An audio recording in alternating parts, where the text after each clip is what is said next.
Good morning, চলে এসেছি নতুন আবার একটা ভিডিও নিয়ে। কেমন আছো সবাই? আশা করি সবাই খুব ভালো আছো। আমিও খুব ভালো আছি। তো সকাল সকাল দেখো ঘুম থেকে উঠে পড়েছি, একদম বিছানা থেকেই তোমাদের আমি ভিডিওটা শুরু করছি। আজকের ব্লগটা একদম সকাল থেকে শুরু করছি, একদম শেষ পর্যন্ত দেখো, খুব ভালো লাগবে। অনেক কিছু আছে, মানে সকালে ঘুম থেকে ওঠাটা থেকে শুরু করে সারাদিন এত এনজয়মেন্ট রয়েছে, যেটা তোমরা সারা পুরো ভিডিওটা দেখলে অবশ্যই তোমাদের ভালো লাগবে। তো ঘুম থেকে তো উঠে পড়েছি, চলো আগে একটু ফ্রেশ হয়ে নিই। ঘুম চোখটা কাটানোটা খুবই দরকার। একটু নিজেকে না ফ্রেশ করলে না কোনো কাজ আমি করতে পারবো না। সেই জন্য সকালে ঘুম থেকে উঠেই আমার প্রথম কাজ চোখে মুখে একটু জল দিয়ে নেওয়া, তারপর ব্রাশ করা, তারপর স্নান করা, তারপর সব কিছু। তো যাই হোক, দেখো ফ্রেশ হয়ে গেছি। সারা রাতের ঘুমও কেটে গেছে, অনেকটা সকাল হয়ে গেছে। ঘরের মধ্যে তো বোঝা যাচ্ছিল না যে ঠিক কতটা সকাল হয়েছে। বাইরে এসে দেখলাম একদম চারিদিক পুরো আলো ফুটে গেছে। তো সকাল সকাল চাও বসিয়ে দিয়েছি। চাটা খেলে খেলে পুরো বডি একদম আরও ঘুম থেকে বেরিয়ে আসে। চোখে মুখে জল দিলে তো মানে চোখগুলো ঘুম তো ছেড়েই যায়, কিন্তু চাটা যতক্ষণ না গরম চাটা খেতে পাচ্ছি ততক্ষণ মানে বডি যেন সেই এনার্জি আসে না। তো সকাল সকাল ১ কাপ দুধ চা আমার একদম চাই চাই। তো সেই জন্য দেখো সকাল সকাল চা বসিয়ে দিয়েছি। চলো চাটা খেয়ে নিই। চাটা খেয়ে নিয়ে তারপর আবার বাকি সারাদিনের কাজকর্ম শুরু করব। তো তোমাদেরকে আর কত বলি যে তোমরা প্লিজ আমাকে একটু কমেন্ট করবে। আমার ভিডিওগুলো তোমাদের কোনখানটা ভালো লাগছে না সেটা প্লিজ আমাকে জানিও। আমার জানাটা খুবই দরকার।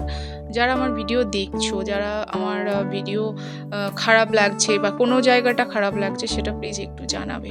আর এই দেখো গরম গরম ১ কাপ চা তোমাদের জন্যও। তো চলো চায়ের মজাটা নিয়ে নিই।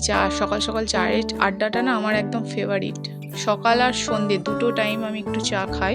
সারাদিন আমি অত মানে চা খাই না। তো এই টাইমটা আমি নিজেকে একটু সময় দিই। একটু বসে একটু মানে বিভিন্ন রকম চিন্তাভাবনা করে, বা যদি কেউ কোনো পার্টনার থাকে, মানে আমার হাসবেন্ড থাকলো বা আরও কেউ থাকলো, সবার সাথে গল্প করে এই টাইমটা আমি একদম বসে চাটা খাই। তাড়াহুড়ো করে আমি চা খাই না। চাটা আমার খুব শান্তি করে খাওয়ার জিনিস। তো চা খেতে খেতে অনেক কিছুই ভাবনা হচ্ছিল, ভাবনার তো শেষ নেই।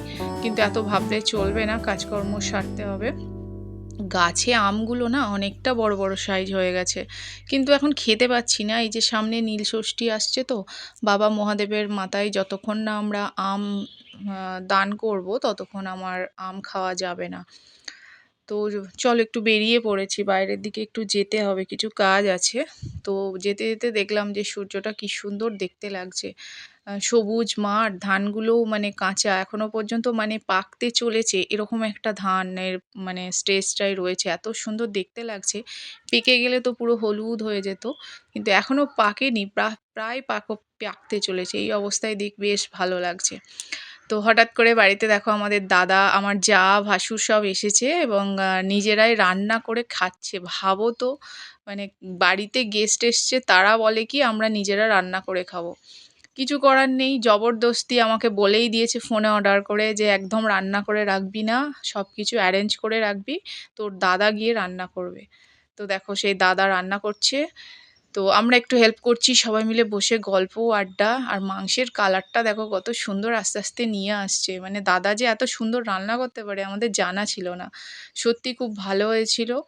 এত সুন্দর হয়েছিল মাটনটা, কি বলবো, একটুও বাঁচেনি। এরকম একটা ব্যাপার, অনেকটা মাটন ছিল কিন্তু সবাই বেশ তৃপ্তি করে খেয়েছি।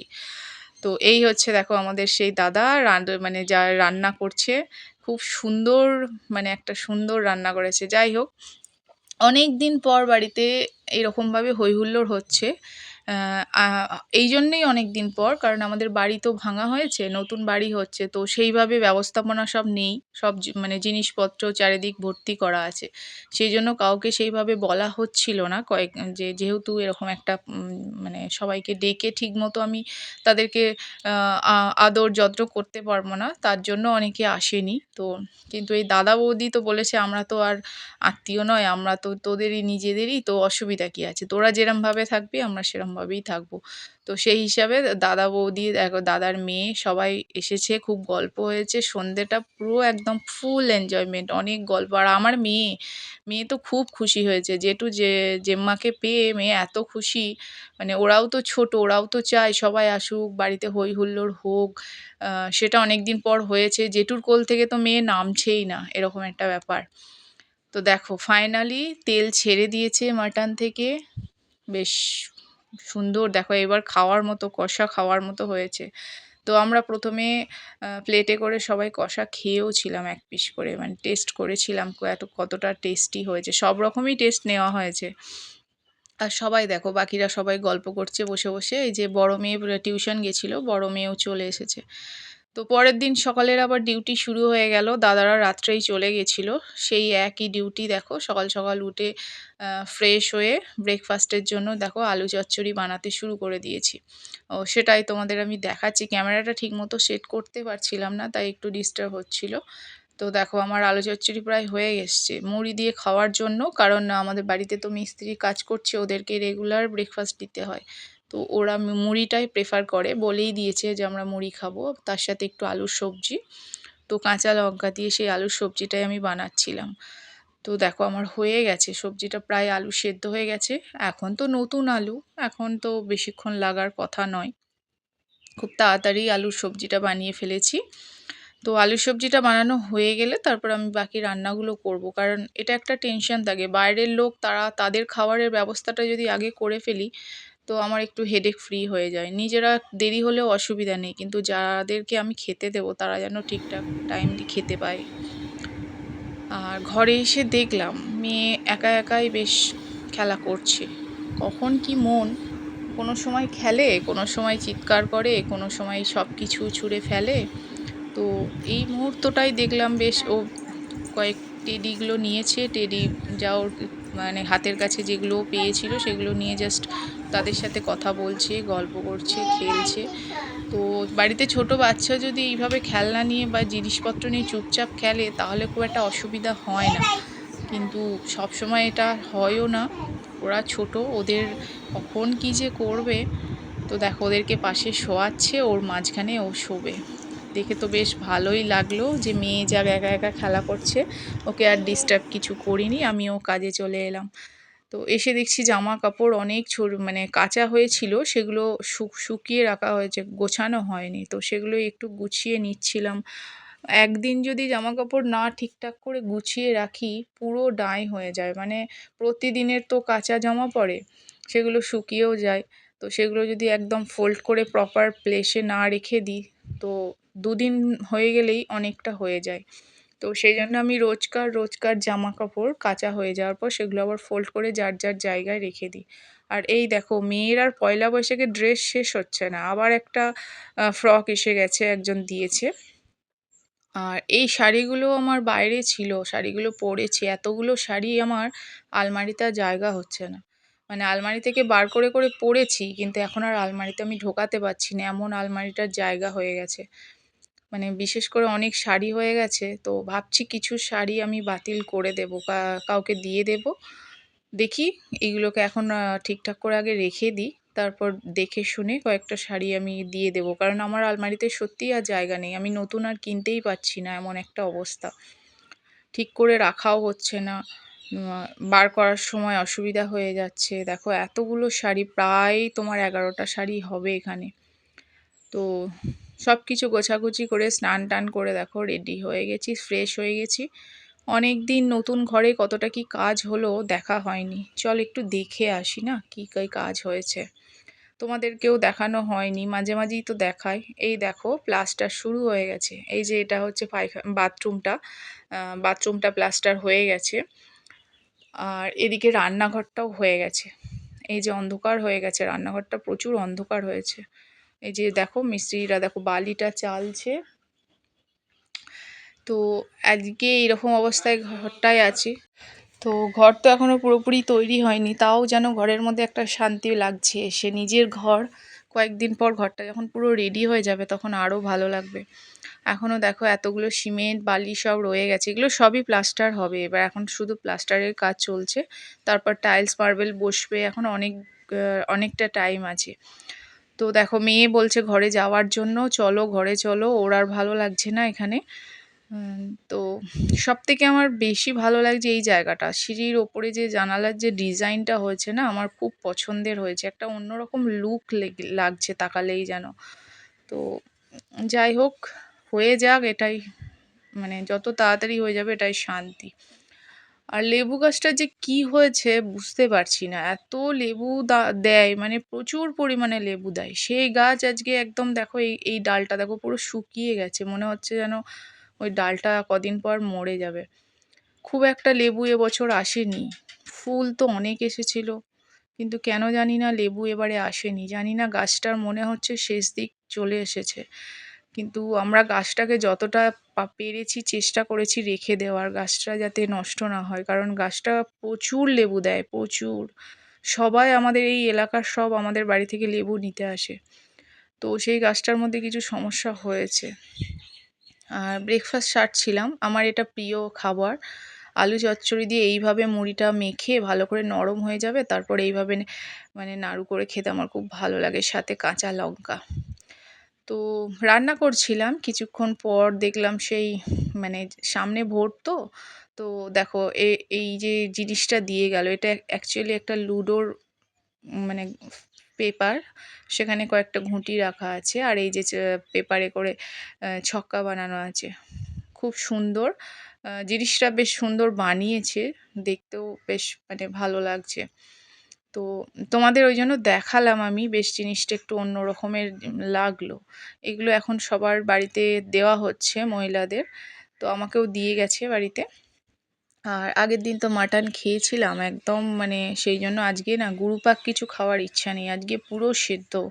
আর এই সেদ্ধ ভাতটা এত অসাধারণ টেস্ট, তোমরা যদি পুরোটা দেখো বুঝতে পারবে। তোমাদের আমি দেখাবো কতটা টেস্টি আমি এটাকে বানাবো। দেখো অনেক সবজি দিয়েছি, কুমড়ো দিয়েছি, বাড়িতে যা কিছু সবজি ছিল, আলু দিয়েছি, গাজর দিয়েছি, সব কিছু দিয়েছি। এবং সাথে আর একটা জিনিস আছে, সেটা হচ্ছে চাটনি, সেটাও দেখাচ্ছি। তার আগে আমার হাজব্যান্ড ফ্রিজে খরমুজ ছিল, এই যে তরমুজ না খরমুজ, খরমুজটাকে কাটছিল সবাই মিলে খাবো বলে। তো খেতে তো খুবই মিষ্টি ছিল, কিন্তু মেয়েদের ভালো লাগেনি। কাটতে কাটতে ছোটো মেয়ে তো এলো, ছোটো মেয়ে খেতে ভালোবাসে, কিন্তু একটুখানি খাওয়ার পর জানি না ওর খুব একটা টেস্ট লাগেনি। ওই এক পিসই যতটা খেয়েছে, তারপর আর খাইনি। বাকিটা আমি আর আমার হাজব্যান্ডই শেষ করেছি। আর বড় মেয়েও এক পিসই নিয়েছে, সেটাও জবরদস্তি, মানে ওকে কোনো কিছু ফ্রুট খাওয়ানো মানে জোর করে খাওয়ানো। আর ছোটো মেয়েকে বলতে হয় না, ও নিজে নিজেই খায়। আমি তো খাচ্ছিলাম, আমি অনেকগুলো পিস খেয়েছি, খুব ভালো খেতে ছিল, মিষ্টি ছিল, বেশ মিষ্টি ছিল। তো যাই হোক, গরমকাল পড়ে গেছে এখন, মাঝে মাঝে এই জল জাতীয় ফলগুলো না খেলে না শরীরের ডিহাইড্রেশন অসুবিধা হয়ে যাবে। তো ফল টল খাওয়া হয়ে গেছে, ঘরে গিয়ে দেখছি মেয়ের কাণ্ড দেখো, কোথায় ঢুকে বসে আছে। এই যে ফোমটা দেখছো, এই ফোমটা তো আমরা মেঝেতে পেতে শুই, এটা এরকমভাবে ফোল্ড করে রাখা আছে। ও কি কখন জানি না সেটা দিয়ে ঢুকে এর মধ্যে ঢুকে বসে আছে, আমি তো গিয়ে খুঁজছি কোথায় গেল, তো ওখান থেকে সাড়া দিচ্ছে। তো তারপর দেখলাম যে চলো তোমাদেরকে একটু দেখাই ওর কারুকার্য, কিভাবে ঢুকে বসে আছে এর মধ্যে। আবার বেরোতেও চাইছে না, আমি ওকে যে বার করছি সেটাও বার করতে দেবে না, চিৎকার করছে। আমি ফোমটা ওপর থেকে তুলে নিয়েছিলাম, কিন্তু তুলতে দেবে না, ওর মধ্যেই থাকবে। ওটাই ওর খেলা, ঘর দোয়ার একদম এইভাবেই তছনছ করে রাখছে। এদিকে এসে দেখলাম ভাত প্রায় সেদ্ধ হয়ে গেছে, গরম গরম। ফ্যানটা আমি গালাবো না, ফ্যান সমেতই থাকবে। আর এই ভাতটা পুরোপুরি গরমই খেতে হবে। তোমরা প্লিজ একটু ওয়েট করো, বেরিয়ে যেও না ভিডিওটা থেকে। তোমরা বুঝতে পারবে যে এই সিদ্ধ ভাতও এত টেস্টি কিভাবে মানে নিজের খাওয়ার ওপর সব থেকে হচ্ছে নির্ভর। তারপর আমি চলো চাটনিটাও বানিয়ে তোমাদের দেখাই। এই সিদ্ধ ভাতের সাথে চাটনি, এটাও যে কত টেস্টি হয়, কম্বিনেশনটা খুব ভালো। চাটনির জন্য দেখো আমি ধনেপাতা ছিল ফ্রিজে, 4টে লঙ্কা নিয়েছি, 3 কুচো আদা নিয়েছি, আর একটু পুদিনা পাতা নেব। বাইরে প্রচুর রোদ, কিন্তু আমাকে পাতাটা তোলার জন্য তো যেতেই হবে, বাড়িতেই রয়েছে আমার পুদিনা পাতা। দেখো বেশ কচি কচি ওপর থেকে ডগ ডগ পাতাগুলো তুলে নিচ্ছি, যাতে আমার মানে আবার পাতা নতুন করে ছাড়ে। ওপরের পাতাগুলো কেটে নিলে সাইড থেকে আবার নতুন পাতা গজিয়ে যাবে। তো তো সবুজ সবুজ বেশ দেখেও ভালো লাগছে। এটাকে ভালো করে তুলে ধুয়ে নেব। তো সেদিন শনিবার ছিল, তার জন্য আমাকে নিরামিষ করতে হয়েছে চাটনিটা। তো যদি তোমরা নিরামিষ না করো তাহলে তাতে রসুন দিতে পারো আর সাথে একটু দইও দিতে পারো। আমি রসুন এবং দই কোনোটাই দিইনি, তাতেও অসাধারণ টেস্ট হয়েছিল। তোমরা চাইলে দিতে পারো তোমাদের জন্য।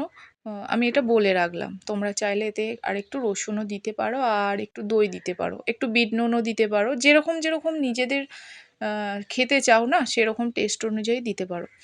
আমি যতটা খাবো যেরকম খাবো আমি সেরকমই দিয়েছি। যেহেতু শনিবার আমার রসুনটা তো চলবেই না। আর গাছে লেবুও ছিল, একটু লেবুর রসও দিয়ে দিয়েছি। গরমকাল তো টক ভাবটা হলে একটু বেশ ভাতে দিলে খেতেও ভালো লাগবে। তো চলো চাটনিটা এবার মিক্সিতে ভালো করে পেস্ট করে নিই। অসাধারণ খেতে হয়েছিল। তোমরা দেখে বুঝতে পারবে ঠিক কতটা খেতে ভালো মানে দেখতে হয়েছে। দেখলেই তোমাদের খেতে ইচ্ছা করবে। দাঁড়াও আমি এখনও বানাইনি। এই দেখো আমার পেস্ট করা হয়ে গেছে। দেখো কত সুন্দর দেখতে লাগছে। মিক্সিতেই এত সুন্দর দেখতে লাগছে। এরপর যখন আমি প্লেটিং করব তখন তো আরও সুন্দর করে বেশ প্লেটিং করব। রেডি করে নিয়েছি দেখো।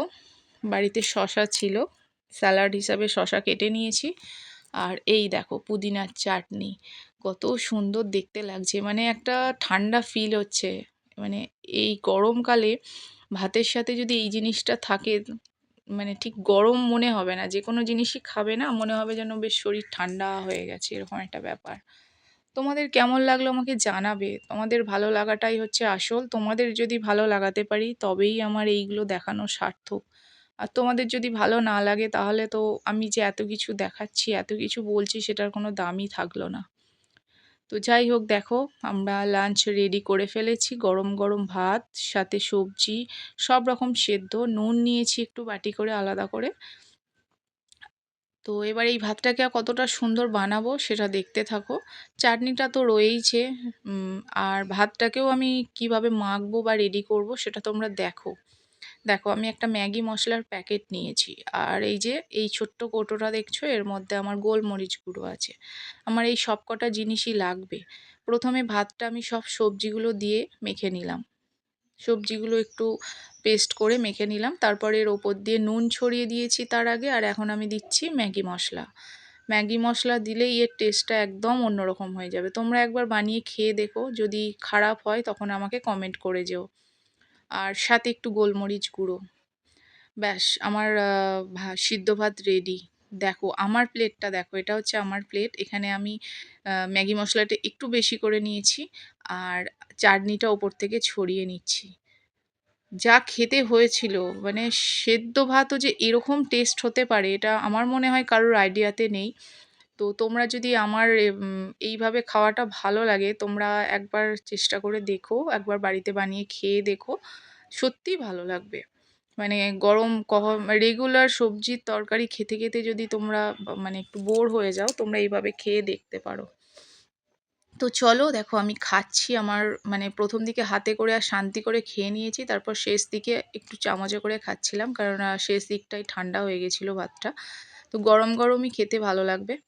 চলো ভিডিওটা এবার শেষ করি। অনেক কিছু বলেছি, অনেক কিছু দেখিয়েছি, আশা করি তোমাদের ভালো লাগবে।